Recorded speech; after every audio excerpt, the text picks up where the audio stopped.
Assalamualaikum warahmatullahi wabarakatuh. Nama saya M. Khairul Konudasya dengan NIM 190510079, mahasiswa Universitas Maliku Saleh. Dengan video ini saya ingin memaparkan tugas yang telah diberikan oleh Bapak Arif Rahman selaku dosen mata kuliah Hukum Jaminan. Baik, langsung saja saya ingin memaparkan tentang hipotek kapal laut. Yang pertama ada pengertian hipotek. Hipotek adalah suatu hak kebendaan atas barang tidak bergerak yang dijadikan jaminan dalam utang. Hipotek sebagaimana dijelaskan dalam pasal 1162 Kitab Undang-Undang Hukum Perdata adalah suatu hak kebendaan atas benda-benda tak bergerak untuk mengambil penggantian bagi pelunasan suatu perikatan. Kemudian ada pengertian kapal dalam pasal 1 angka 30 Undang-Undang Nomor 17 Tahun 2008 tentang pelayaran. Dijelaskan bahwa kapal adalah kendaraan air dengan bentuk dan jenis tertentu yang digerakkan dengan tenaga angin, tenaga mekanik, energi lainnya ditarik atau ditunda, termasuk kendaraan yang berdaya dukung dinamis, kendaraan di bawah permukaan air, serta alat apung dan bangunan terapung yang tidak berpindah-pindah. Kemudian ada pengertian hipotek kapal laut. Hipotek kapal adalah jaminan kebendaan yang sebenarnya bermula dari kapal, diasumsikan sebagai benda bergerak. Akan tetapi di dalam perkembangannya, kapal-kapal dengan ukuran dan berat tertentu, yakni di atas 20 meter kubik, pembebanannya harus dengan hipotek kapal, bukan dengan gadai. Kemudian ada dasar hukum hipotek kapal laut. Dasar hukum hipotek atas kapal, peraturan perundang-undangan yang mengatur tentang hipotek atas kapal dapat dilihat pada peraturan perundang-undangan berikut ini. Yang pertama pada pasal 1162 sampai dengan pasal 1232 KUH Perdata. Yang kedua pada pasal 314 sampai dengan pasal 316 Kitab Undang-Undang Dagang.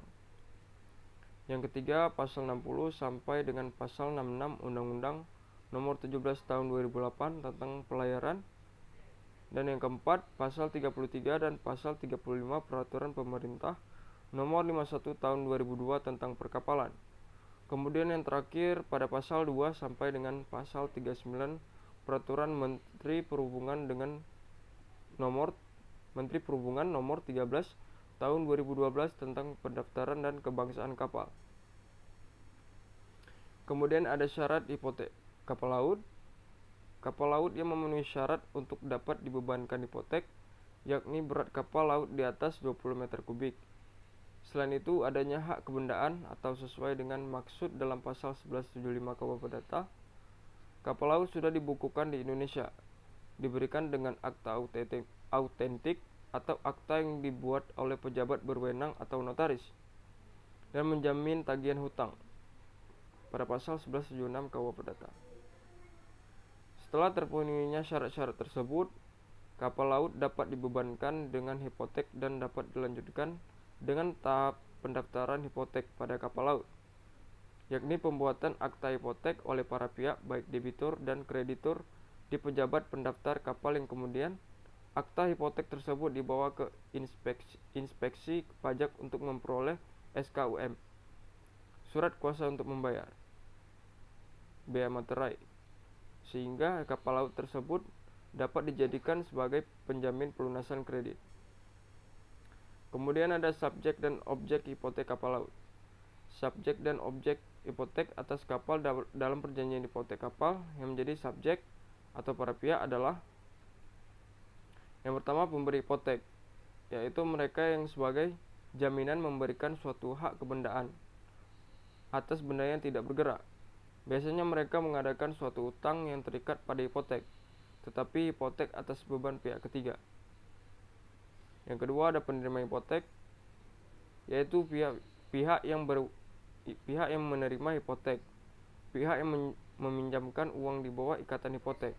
Biasanya yang menerima hipotek ini adalah lembaga perbankan dan atau lembaga keuangan non-bank. Kemudian hipotek laut ini bersifat perjanjian aksesorir. Perjanjian aksesorir merupakan perjanjian tambahan. Perjanjian pembebanan hipotek kapal merupakan perjanjian aksesorir atau tambahan. keberadaannya perjanjian hipotek atas kapal ini adalah tergantung pada perjanjian pokoknya. Jadi apabila perjanjian pokoknya atau perjanjian kredit berakhir, maka perjanjian tambahannya juga ikut berakhir. Kemudian ada hak kewajiban hipotek kapal laut. Yang pertama ada hak pemberi hipotek kapal laut, meliputi tetap menguasai bendanya, kemudian ada mempergunakan bendanya, yang ketiga melakukan tindakan penguasaan asal tidak merugikan pemegang hipotek, yang keempat berhak menerima uang pinjaman. Kemudian ada kewajiban pemegang hipotek kapal laut, meliputi 1. Membayar pokok beserta bunga pinjaman uang dari jaminan hipotek. Yang kedua, membayar denda atas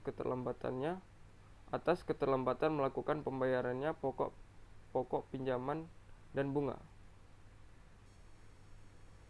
Jangka waktu berlaku. Jangka waktu berlakunya hipotek kapal tergantung pada substansi perjanjian pokok atau perjanjian kredit yang dibuat antara debitur atau pemilik kapal dengan kreditur atau bank. Menurut jangka waktunya, perjanjian kredit dapat digolongkan menjadi 3 macam, yaitu kredit jangka pendek, kredit jangka menengah, dan kredit jangka panjang. Mungkin hanya itu yang dapat saya presentasikan. Semoga dapat bermanfaat bagi kita semua. Assalamualaikum warahmatullahi wabarakatuh.